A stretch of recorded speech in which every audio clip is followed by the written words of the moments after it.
네. 의학이론 2018년 기출문제 풀이 정리하겠습니다. 2018년에는 비교적 시험이 좀 쉽게 출제됐다 이런 평가가 있고요. 그래서 2018년 기출문제 정리하겠습니다. 1번 다음 골절 또는 탈구 시 동반되는 신경손상을 써라. 10점짜리 문제였습니다.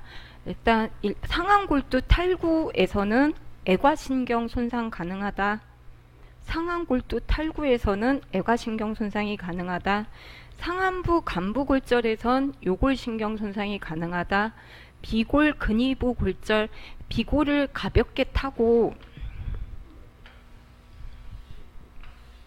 비골을 타고 이렇게 신경이 돌아서 그 근위부 골절일 때 어떻게 비골신경이 손상이 잘 된다라고 말씀 한번 예전에 드렸고요. 고관절 탈구일 때는 좌골신경 손상이 흔하다 이렇게 정리를 했었습니다. 146페이지 교재 146페이지 먼저 보겠습니다. 그래서 말초신경 손상에 대해 말씀드리겠습니다. 중추신경하고 말초신경이 있을 때 말초신경은 손상 이후에 다시 돌아온다라고 말씀드렸습니다. 1. 상완신경총 손상에서 손상 원인 정리하겠습니다. 상완신경총은 견인, 마찰, 좌상, 압박, 관통상 등으로 손상될 수 있고 가끔 어깨가 고정된 상태에서 머리가 갑자기 반대쪽으로 꺾이거나 머리가 고정된 상태에서 어깨가 격렬하게 아래로 내려가는 힘을 받았을 때 손상 가능하다. 그래서 손상 원인만 간단하게 정리하고 넘어가겠습니다. 2번 애과신경 손상의 손상 원인 보면 삼각근이나 소원근을 지배하는 애과신경은 상안골두의 전방탈구, 드물게 상안골 경부골절 이런 데서 손상받을 수 있고 가끔 목발을 잘못 사용하는 경우에도 어깨 부위에 주사를 잘못 맞은 경우에 발생할 수 있다. 손상 원인만 간단하게 정리하겠습니다. 요골신경의 손상 원인 요골신경 147페이지 하단입니다. 요골신경은 상안골 간부의 나선홈에 길게 박혀 붙기 때문에 상안골 이런 식으로 흐르죠. 요골신경이. 그래서 요골신경은 상안골 간부의 나선홈에 길게 박혀 붙어 있기 때문에 신체에서 흔히 손상받기 쉬운 신경 중에 하나예요. 그래서 상안골 간부골절에서 요골신경이 흔하게 손상받는다. 그래서 상안골 간부골절, 과상부 골절 시 골편, 연부상은 가골에 의해 손상되거나 목발 같은 물체에 의해 외부에 오래 압력받는 경우 일시적으로 손상될 수 있다. 요골신경 손상되면 특징적인 증상 수근, 하수, 변형,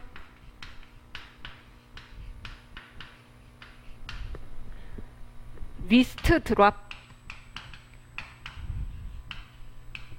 손목이 이렇게 떨어지는 거죠. 들어 올려지지 않고. 그리고 요골신경의 지각 고유 영역인 엄지손가락 부분에 풀스트 웹 스페이스 요 부분 얘기하는 거죠. 요 부분에 그 배측 등배자 서서 손등 쪽에 감각이 소실되는 이런 증상이 요골신경 손상에서 특징적으로 나타나는 증상이다. 척골신경 손상 볼게요. 손상 원인 주관절이나 완관절 부위의 열상 혹은 상안골이나 상안골 내과 및 주관절 탈구 이런 것들이 있을 때 척골 신경이 손상 가능하다. 상안골 외과 골절 시 부정유압으로 주관절이 외반 변형이 되면 척골 신경이 손상될 수 있다. 그래서 합병증으로 척골관 증후군 이런 것들이 생길 수 있다 정리하시면 되고, 증상으로 갈퀴손 변형이 특징적으로 나타난다. 아까 요골신경 손상일 경우에는 수근, 하수 변형이 나타난다 했어요. 척골신경 손상의 경우에는 갈퀴손 변형이 나타난다. 정중신경 손상의 손상 원인 정리하겠습니다. 전완부 관통자상, 상한골, 상과골절, 볼크만 저혈성 구축 등 전완부 상흔이나 원회 내근의 압박, 콜레스 골절, 월상골의 전방 탈구 등에 의해서 정중신경 손상이 가능하다. 그래서 정중신경이 눌리는 증상을 수근터널 증후군 이렇게 얘기한다. 예, 다음 비골신경 손상 151페이지 하단의 비골신경은 피부 가까이 비골두 부위의 촌비골신경이 압박이나 손상을 받기 쉬운데 다리를 꼰 채로 장시간 앉아있거나 무릎 탈구 시 또는 다리 석고골절, 석고붕대에 의해 신경 손상이 발생할 수 있다 해서 비골신경이 손상이 되면 족하수, 아까 손목하수였죠. 발목이 뚝 떨어지는 족하수 증상이 나타날 수 있다. 이 정도 신경손상 정리하겠습니다. 다시 뒤로 돌아갈게요. 기출문제 보겠습니다. 기출문제 2018년 기출문제 페이지 415페이지 관절 내 골절에 의한 부정유압으로 진행하는 질환과 치료 방법. 관절 내 골절 이 부분은 외상성 관절염이라고 여러 번 말씀드렸죠. 그래서 관절 내 골절하면 세트로 외상성 관절염이 나오셔야 돼요. 그래서 기존에 이거는 출제가 많이 될 거라고 예상됐던 문제가 2018년에 결과적으로 출제가 됐고 정답은 외상성 관절염. 치료로는 관절을 많이 사용하지 않고 적당한 휴식을 취하고 비만한 경우는 체중을 줄여주고 또 관절 간격에 협소화가 나타나며 일반적으로 인공관절 성형술, 수지 족지관절에는 관절 고정술 이런 것들을 시행한다. 예, 정리되셨죠? 그 다음 3번 무혈성 괴사. 무혈성 괴사의 정의 4점. 골절 후 무혈성 괴사가 흔히 발생하는 호발 부위 3개 이상 6점. 이거는 정의 쓰시면 4점에 3개 다 쓰시면 1개당 2점씩 해서 6점 주는 문제예요. 무혈성 괴사를 10점을 이걸 다 쓰셨어야 되는 문제죠. 그래서 골절의 합병증은 시험에 너무 많이 나오고 너무 자주 나오는 부분이기 때문에 확실히 하셔야라고 여러 번 말씀드렸고 결국 무혈성 괴사가 출제가 된 2018년 기출문제고 무혈성 괴사의 정의 골절 또는 탈구로 혈류가 차단되어 해당 혈관의 지배하에 있는 골의 일부분이 썩는 것, 이것이 무혈성 괴사. 무혈성 괴사. 괴사는 썩는다 이런 뜻이고 혈은 피가 없어서 혈액이 하는 역할은 다들 아시죠? 혈액은 산소와 영양분을 공급하는 역할을 해요. 그래서 산소와 영양분이 공급이 안 되면 그 부분은 썩죠. 그래서 뼈에 혈액 공급이 안 돼서 썩는 것, 이것이 무혈성 괴사다 이렇게 말씀드릴 수 있고 무혈성 괴사가 흔히 일어나는 호발 부위, 저희 시험 문제가 호발 부위를 좋아하는 시험이다 라고 말씀드렸어요. 호발 부위, 대퇴골두. 대퇴골두는 어딘지 다들 아시죠? 대퇴골두. 대퇴 경부골절이나 고관절 탈구 시에도 발생한다. 그 다음 거골체부. 거골체부 하면 체부는 몸통 이런 얘기죠. 거골의 몸통에 이게 혈관 분포가 다 특징적이에요. 대퇴골두도 무혈성 괴사가 잘 올 수 있는 혈액 공급 체계를 갖고 있고 거골체부도 혈액 공급 혈관 분포가 되게 특이해요. 그래서 무혈성 괴사가 자주 발생한다. 수부 주상골. 주상골은 손목에도 있고 발목에도 있다 했어요. 발목에 있는 주상골에 호발하는 골절은 피로골절이라고 말씀드렸죠. 수부 주상골에는 무혈성 괴사가 호발한다. 요부골절, 요골골절 이런 때 발생하고 월상골, 상한골 외가부, 상한골두, 요골두의 분쇄골절 이런 경우에도 발생한다. 무혈성 괴사. 그래서 시험 문제가 이렇게 예상한 범위 내에서만 출제가 돼준다면 다 붙어야겠죠. 자, 4번 개방성 골절에 대한 치료 원칙. 개방성 골절, 개방성 골절이 뭐냐? 적어도 개방성 골절이 뭔지는 알고 들어가셔야 되죠. 그래서 개방성 골절은 개방창이 있는 골절이 개방성 골절이다. 개방창이 없는 골절은 폐쇄성 골절이죠. 개방창, 오픈, 운드 이거 상처란 뜻이죠. 그래서 개방창이 있으면 개방성 골절, 없으면 폐쇄성 골절. 개방성 골절보다 폐쇄성 골절이 골절 치유가 더 빠르겠죠. 근데 개방성 골절은 골절 치유가 힘들 수밖에 없어요. 왜? 개방성 골절이면 피부나 연부 조직이 다 손상된 상태예요. 그 안으로 균이 들어가서 염증 일으킬 수 있다. 그래서 치료가 되게 중요하다. 폐쇄성 골절보다 개방성 골절의 치료가 더 어렵다. 치료가 어떻게 할 것이냐. 그래서 골절 자체뿐만 아니라 주위 연부 조직의 손상, 오염 정도 이런 것들을 잘 파악해야 한다. 이렇게 되어 있어요. 1단계는 응급실에서도 개방성 골절 환자가 오면 폐쇄성 골절보다는 훨씬 더 주의 집중해야겠죠. 출혈이 막 일어나기 때문에 사람이 죽을 수도 있죠. 그래서 출혈을 멈추게 압박으로 지혈을 하고, 그리고 생리식염수로 충분히 세척하고 멸균 꺼주로 드레싱하고, 감염을 예방하기 위해 항생제의 조기 투여가 필요하다. 만약에 골절이 났어요. 그 뼈 가운데 있는 거를 골수강이라 하고, 골수강에 골수가 들어있죠. 근데 개방성 골절이 났는데 균이 침입하면 골수염이 생기는데, 이 골수염이 치료가 잘 된다 했어요. 치료가 잘 안 돼요. 그래서 개방성 골절이 골수염까지 합병되면 문제가 커지는 거예요. 그렇기 때문에 이 항생제 조기 치료 시에 응급실에서부터 항생제 치료를 시행을 하는 거죠. 그래서 항생제의 조기 투여가 반드시 필요하다. 그 다음 단계로는 반드시 수술실에서 상처를 탐색하여 변연 절제술과 세척을 시행을 한다. 그래서 오염되었거나 죽은 연부 조직을 철저히 제거해 주는 게 중요하다. 변연 절제술, 그 상처 주위에 너덜너덜한 것들, 죽은 조직 이런 거 다 떼어내는 것, 이것이 변연 절제술이다. 얘는 그냥 응급실에서 하는 게 아니라 반드시 수술실에서 한다. 이해되시죠? 3단계 창상의 봉합.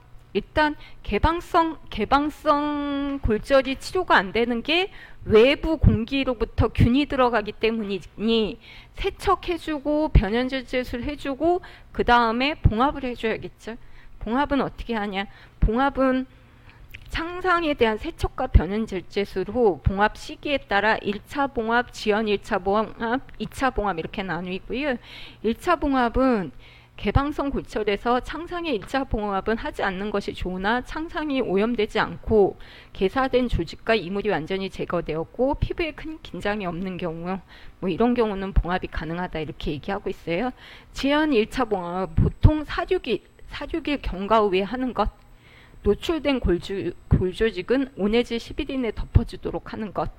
2차 봉합은 지연 1차 봉합으로 창상을 봉합하기가 적절하지 못한 창상에 대한 봉합이면 2차 봉합 시기는 일정하지 않고 창상의 상태에 따라 다르다. 4단계는 골절의 안정화. 궁극적인 고정을 초기 수술 시 필수적인 것으로 고려할 필요는 없고 관절을 가로질러서 길이 정렬 이런 것들이 유지되는 것이 중요하다. 그래서 외고정 장치로 고정하는 것이 좋다. 이렇게 돼 있죠. 그래서 개방성 골절의 치료 원칙, 이것도 많이 출제가 될 것이다 하던 부분인데 출제가 됐고요. 5번 골절에 대한 부목 고정의 장점. 부목 고정은 한번 출제가 됐었어요. 2000 몇 년에 출제가 됐지. 그 1차적으로 필요한 그 골절이 발생한 이후에 부목을 해줘야 되는 그 뭐 이런 부분에 대해서 한번 기출이 됐는데 이게 다시 출제가 됐어요. 그래서 골절에 대한 부목은 부목은 이게 골절 부위가 계속 움직이면 주위 조직을 계속 찢겠죠. 골절된 뼈가. 그러니까 부목을 대주고 해서 더 이상 손상이 진행되지 않도록 해주는 것, 그것이 부목이죠. 골절부의 응급처치 중 가장 중요하고 가장 먼저 시행되어야 할 것, 이것이 골절 부위의 부목 고정이다. 이는 사고 발생 장소에서부터 시행하여야 한다. 그래서 부목 고정을 가장 많이 하시는 분들이 소방서에서 근무하시는 구급 요원들이시죠. 그래서 사고 발생 장소부터 부목 고정을 해야 되고, 이분들은 아마 부목 고정에 대해서 많이 알고 계실 거예요. 부목 고정이 필요한 이유는 골절 부위를 움직이지 않게 고정하여 골절 부위의 연부 조직 손상을 피할 수 있고, 폐쇄성 골절이 개방성 골절로 되는 것을 방지하고, 그리고 동통을 감소시켜요. 이거를 고정해주면 신경이나 이런 거 안 건드리겠죠. 그래서 통증도 감소시켜주고, 지방색전증, 골수에 있는 지방 조직이 그 주위에 있는 혈관을 타고 올라가면 지방색전증 오겠죠. 골절 합병증으로. 그래서 지방색전증도 되게 큰 합병증이라고 했죠. 그래서 쇼크 이런 것도 일어날 수 있죠. 이런 것들의 빈도를 감소시키고, 환자의 이송과 병원, 그러니까 환자 이송하기 할 수 있게 병원에서 엑스레이 촬영을 쉽게, 이런 목적을 갖고 부목 고정을 한다. 정리 10점짜리로 한 장짜리로 정리 잘 하시면 돼요. 6번, 대부분의 쇄골골절은 보존적 치료로 골류압을 얻을 수 있다. 그러나 수술이 필요한 경우는, 쇄골골절, 이제 골절이 되게 아프다고 말씀드렸죠. 골절 다 한번, 골절 다 혹시 주위에 누가 골절을 당했거나 본인이 골절을 당했거나 이런 경험들이 다 있으실 거예요. 근데 골절 굉장히 아프시대요. 그래서 쇄골, 여기 있는 뼈가 쇄골이잖아요. 그래서 쇄골이 골절이 되면 본인은 정말 아프고 힘들고 하니 후유장애가 해당이 되나 이런 생각을 하죠. 쇄골 골절이. 근데 쇄골이 생각보다 골류압이 잘 되는 뼈예요. 그래서 쇄골 골절은 보통 이제 보시면 문제에서도 제시를 했듯이 보존적 치료도 골류압을 잘 얻을 수 있어요. 보존적 치료는 수술 치료가 아닌 그런 방법을 보존적 치료라고 했죠. 그래서 쇄골 골절은 보존적 치료만으로도 골류압을 잘 얻을 수 있어요. 그래서 잘 붙는단 말이에요, 뼈가. 그러면 장애의 대상이 안 돼요. 근데 혹시 쇄골 골절 중에 경관절에 붙어있는 그 부위가 골절날 수도 있어요. 그 경우는 혹시 이렇게 생각할 수 있지만 쇄골 골절은 후유장애가 좀 안 남는다 이렇게 생각하시면 돼요. 근데 쇄골 골절인 경우에도 수술이 필요한 경우가 있다. 그 경우가 언제냐? 이걸 써라 했어요. 그래서 이것도 맹간하면 많이들 쓰셨을 문제라고 생각이 돼요. 비수술적 방법, 팔자형 붕대 고정 해주는 거 사진 아마 보시면 팔자 모양으로 이렇게 붕대 해주는 거를 보실 수가 있어요. 그래서 팔자형 붕대 고정이 가장 흔하게 사용되며 고정기간은 성인이 6 내지 8주, 소아는 3 내지 4주 뭐 이 정도 해주면 돼요. 근데 수술이 필요한 경우가 있어요. 언제냐? 불류압이 발생했어요. 뼈가 안 붙어요. 쇄골이 부러졌는데 그 뼈가 안 붙어요. 원래는 붙어야 되는 뼈인데 안 붙는다. 그러면 수술을 해줘야겠죠. 그리고 신경 및 혈관 손상이 동반이 됐어요. 저희가 골절 탈구의 합병증 했을 때 신경이나 여기 2018년에도 1번 문제에서 신경 손상에 대해서 출제됐잖아요. 신경 손상이나 혈관 손상이 동반됐을 때는 문제가 커진다. 개방성 골절일 때 문제가 커진다 했죠. 이런 경우에는 수술을 해줘야 된다. 그리고 쇄골의 외측부 골절, 제가 아까 경관절 부위 쪽으로 골절이 난 경우 후유장애를 한번 혹시나 하고 검토해봐야 된다라고 말씀드렸죠. 그래서 쇄골의 외측부 골절과 오구쇄골인대에 파열이 동반된 경우는 수술을 해줘야 돼요. 그러니까 심각하게 부러졌다 이렇게 생각하시면 되고, 연부 조직의 삽입으로 계속적인 골절편에 분리가 있는 경우, 연부 조직이 뼈하고 뼈가 부러졌어요. 뼈하고 뼈가 이렇게 정상적으로 있는 뼈가 이렇게 부러졌어요. 그럼 이 사이에 연부 조직이 끼면 아까 저희 골절 치유의 3단계 했죠. 염증기, 복원기, 재형성기 해가지고 막 가골 형성되고 여기 찐 나와가지고 붙어줘야 되는데, 연부 조직이 이렇게 삽입돼 있으면 여기 붙을 수가 없잖아요. 그래서 이 경우는 수술해줘야죠. 연부 조직 다 빼내고 잘 붙을 수 있게 해줘야겠죠.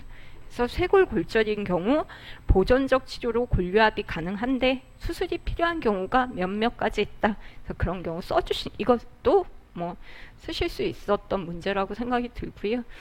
7번 볼게요. 7번. 유아 및 소아에서 발생하는 고관절의 이상은 일시적인 경우도 있으나 질병에 따라 후유증 남기게 된 경우도 있어 그 원인 파악이 중요하다. 유아 및 소아에서 발생하는 고관절 이상의 질병적 원인에 대해서 기술하시오. 이거는 좀 의외의 문제였던 것 같아요.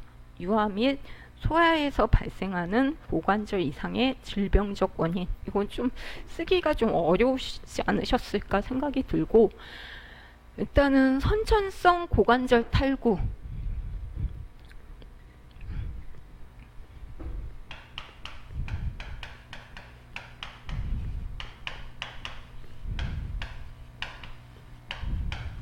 선천성, 이거는 갖고 태어나는 게 선천성이에요.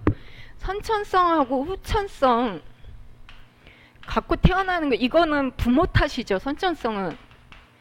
후천성은 태어난 다음에 생기는 거니까 이거는 본인 탓이에요.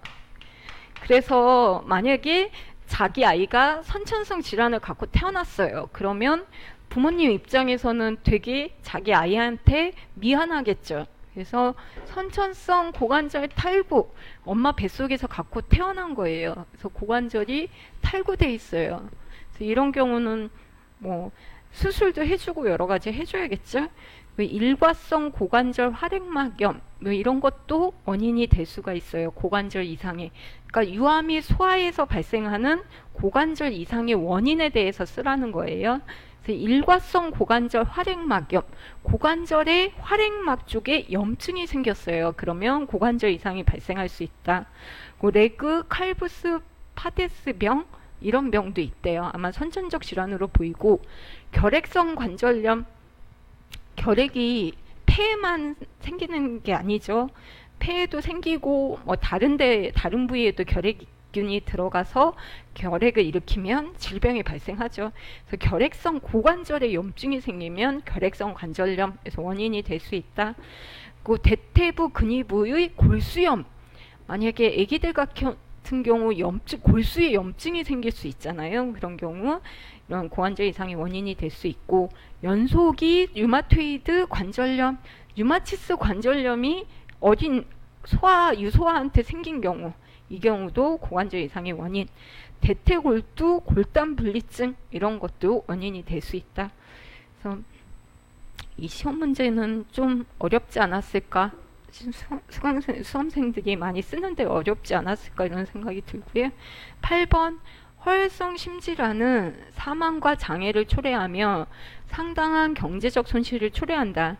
심근의 허혈은 심근으로 산소 전달이 원활하지 못하여 발생하는 것으로 심장의 관상동맥과 관련이 깊다.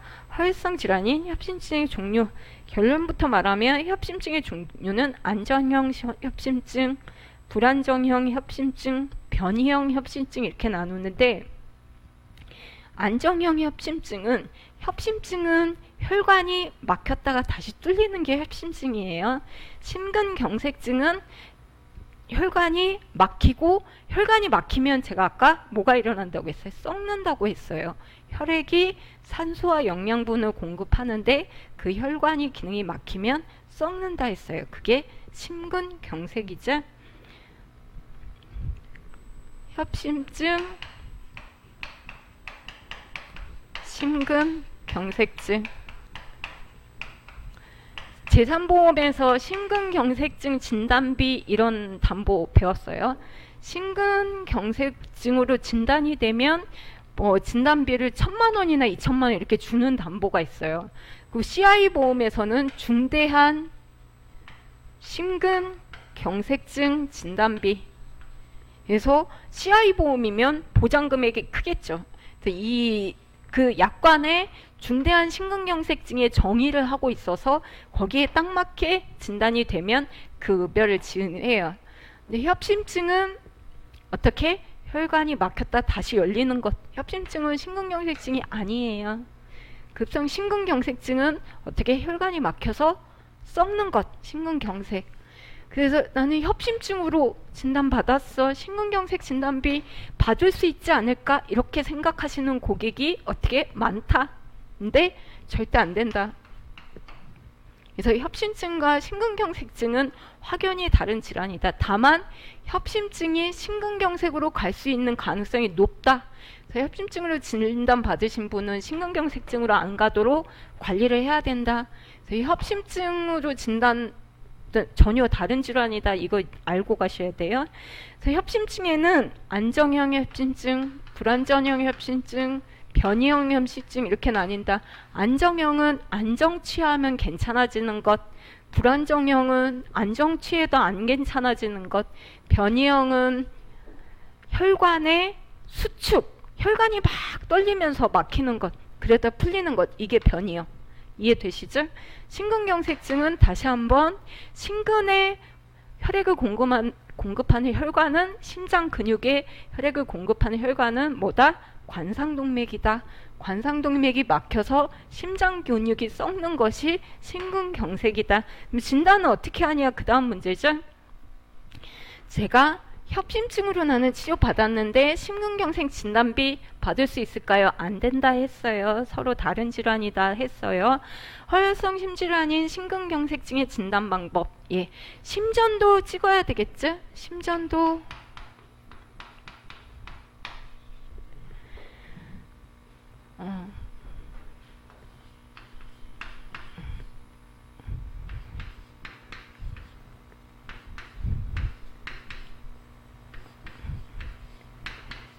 스템 ST 템 헷갈린다. 일단 심전도 찍으면 심근경색이 있을 때 ST 분절이 상승을 해요. 그죠? 그래서 심전도를 찍어서 해야 그 진단을 할 수 있다. 심전도 상의 이상 소견이 나와야 되고, 그 다음 심근효소. 심근이 심장 근육이 썩어서 괴사되면 심장 근육에 있는 세포가 손상이 된다. 심장 근육에 있던 효소가 혈류로 나온다. 그러면 혈액을 뽑아서 검사하면 심근효소가 증가되겠죠. 심근효소에는 CK, 크레아티닌 인산효소. 그래서 얘가 특징적으로 그 심근경색이 발생한 지 4시간에서 8시간 내에 상승해서 48 내지 72시간 후면 정상으로 돌아와요. 그래서 응급실에 도착을 했어요. 응급실에 도착을 했는데 혈액을 뽑아서 검사를 했더니 CK가 올라가 있지 않아요. 이 정도 그러면 72시간 이후라고 보시면 되겠죠. 그리고 얘는 문제가 뭐냐면 심근에도 있고 다른 근육세포에도 있어요. 그래서 심장에 문제가 없고 다른 근육에 문제가 있을 때도 CK가 상승될 수 있다. CKMB도 CK랑 비슷한 애인데 심근 이외의 조직에는 많이 존재하지 않아 비교적 특이성이 높고 총 크레아티닌 인산효소의 측정보다 유리하다.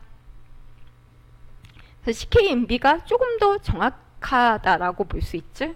LDH, GOT, 트로포닌 T, 트로포닌 I 이런 검사들을 통해서 진단을 한다. 그리고 세 번째 영상 진단으로 심초음파로 자심실 기능을 알아볼 수 있어. 심초음파를 보통은 해요. 보통은 해서 그 초음파는 다들 아시죠? 갑상선 초음파, 유방 초음파 하는 것처럼 심장도 초음파로 볼 수 있어요. 그래서 초음파로 좌심실 기능을 알아볼 수 있어서 치료 전략이나 예후 판정에 도움이 된다 이렇게 돼 있어요. 그래서 이런 것들을 통해 확진할 수 있다 이렇게 이제 확인되시죠? 다음 9번 42세 여성이 양측 유방에 젖이 나와서 내원하였다. 42세 여성이 양측 유방에 젖이 나오면 이상 증상이죠. 42세 여성 보통 젖이 나오는 것은 아기를 낳고 나야 젖이 나오죠. 그런데 양측 유방에서 젖이 나왔으니 이상 소견이 있으니 병원에 왔겠죠. 그래서 유방 검사에서 특별한 이상을 발견할 수 없는 경우 생각할 수 있는 원인,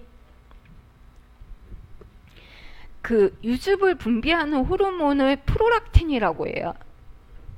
유즙 분비 호르몬 프로락틴.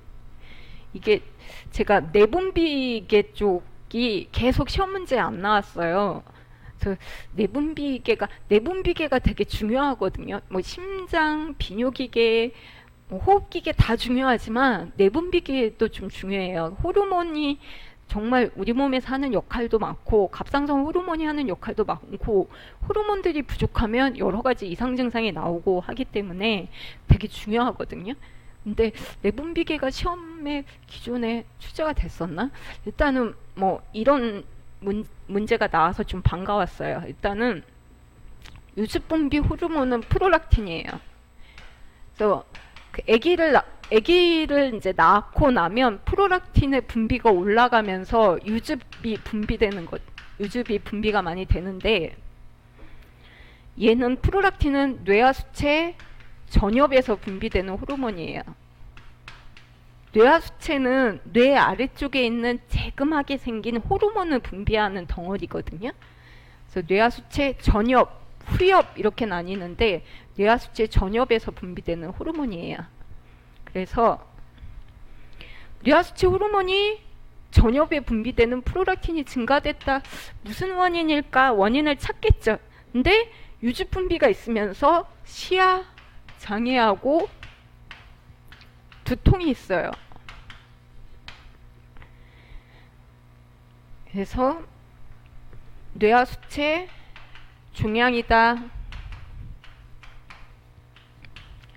이게 왜냐하면 뇌하수체 근처로 시신경이 지나가요. 그래서 뇌하수체 종양이 있으면 시야 장애나 두통 같은 증상이 나타날 수 있어요. 그래서 그 뇌하수체 종양이 있으신 여자분들은 이런 증상이 있을 수도 있고, 남자분들 경우 시야장애랑 두통 증상으로 병원에 가서 MRI를 찍죠. 그래서 MRI를 찍어서 뇌하수체 종양 이런 진단을 받아요. 그래서 이런 시야장애나 두통 이런 증상이 발생할 수 있다. 그래서 뇌하수체 종양. 그래서 뇌하수체 종양 중에 뇌하수체 선종, 양성종양 이거든요. 그래서 이 뇌하수체에 있는 종양은 개두술을 해서 머리를 열어서 종양을 떨어내는 게 아니라 코 쪽으로 들어가서 그 앞쪽에 있는 종양을 떨어내거든요. 그래서 머리를 한번 열었다 닫는 거는 후유증이 많기 때문에 안 한다. 코 쪽으로 들어가서 빼는데, 뇌하수체는 그 뇌하수체 종양 중에 뇌하수체 선종인데, 뇌하수체 선종이 되게 논란이 많았어요. 그러니까 뇌에 있고 뇌하수체에 종양이 발생했고 시야장애나 두통 이런 증상이 있고, 그 다음 뇌하수체에 발생했기 때문에 여러 가지 호르몬 증상이 있어서 이상소견이 있기 때문에 얘를 어떻게 뇌종양으로 봐서 뭐 암진단비를 지급해야 되는 게 아니냐 막 이런 논란이 있는데, 뇌하수체 선종은 이제 정리가 많이 돼서 그 조직 검사를 하면 선종해서 양성종양으로 나오고요. 그리고 이 수술 이후에 그다지 합병증이 없어요. 후유증도 없고. 그래서 그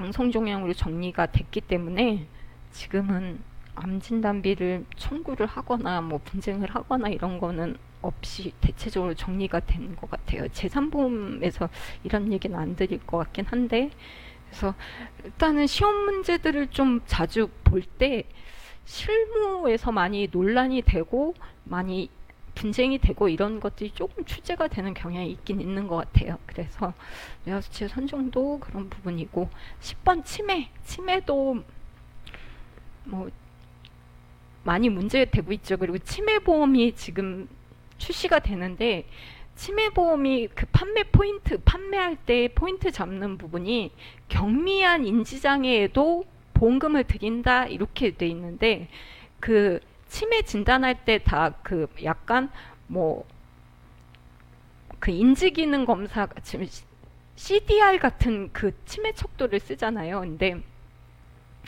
그런 것들이 정말 경미한 인지 장애가 있을 때 치매 진단비를 줘야 되는지, 그러니까 경미한 인지 장애를 어느 정도까지를 볼 수 있는지 이런 것들이 되게 좀 분쟁이 되는 것 같아요. 그래서 치매는 후천적으로 발생한 인지 기능 손상에 의해 성공적인 일상생활 수행이 불가능해진 상태로 정의할 수 있으며 인구 노령화 관련하여 그 중요도가 크다. 치매의 원인 및 감별 질환에 대해 약술하시오.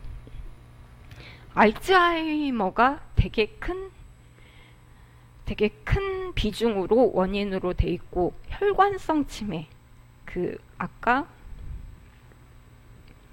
혈관성 치매는 뇌졸중 발생한 이후에 뇌졸중은 뇌혈관이 막히거나 터지거나 이런 것이 뇌졸중이잖아요. 뇌졸중을 앓고 난 이후에 뇌로관의 혈류가 막히면 제가 썩는다 했죠. 그래서 그런 부분 때문에 오는 치매가 있어요. 걔를 혈관성 치매라고 해요. 그래서 혈관성 치매는 예방이 가능해요. 뇌졸중을 예방하면 예방이 가능해요. 그래서 뇌졸중의 위험인자, 고혈압 뭐 이런 거 많이 있잖아요. 그래서 그런 위험인자를 조절하고 진료를 받고 관리를 해주면 예방할 수 있죠. 파킨슨병, 루이체병, 헌팅턴병, 뇌수두증에 의한 치매 이런 것들이 있어요. 이 정도 정리하고 2018년 기출문제 정리하겠습니다. 예, 수고하셨습니다. 고생하셨습니다.